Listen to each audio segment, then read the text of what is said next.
Hemlock House by Alexander Jermyn. Architecture, Soda Springs, United States.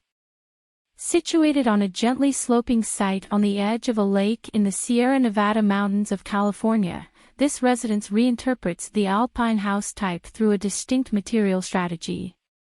The winters in this region are severe and receive some of the highest snowfalls in the continental United States, often burying homes up to the roofline.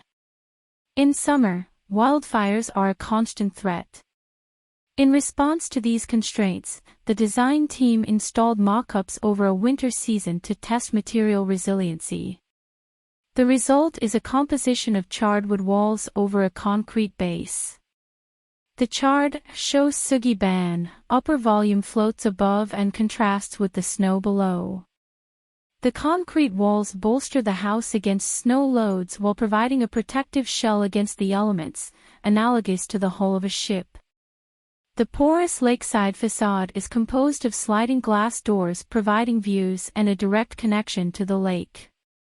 The interior prioritizes light and connection to the landscape. The palette of bleached hemlock and white walls reflects sunlight throughout the interior and down to the lower level via the stair. The primary living and dining functions reside on the second floor to capture views of the lake. A daylit mezzanine floats above the kitchen and serves as an artist's studio. The ground floor houses the garage, ski tuning station, laundry, media room, and guest rooms. The internal spaces were designed to accommodate both community and privacy. Built-in benches define intimate spaces within the larger footprint of the family and dining room. The bunk room sleeps 4 to 8 with full-size bunks and is equipped with powered cubbies to facilitate remote work and play.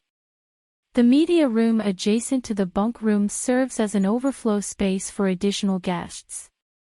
The bulk of construction took place during the pandemic. The owner and architect were in a pod, driving long hours together for site visits. This togetherness presented a unique opportunity for conversation, collaboration, and ultimately a common vision for their family.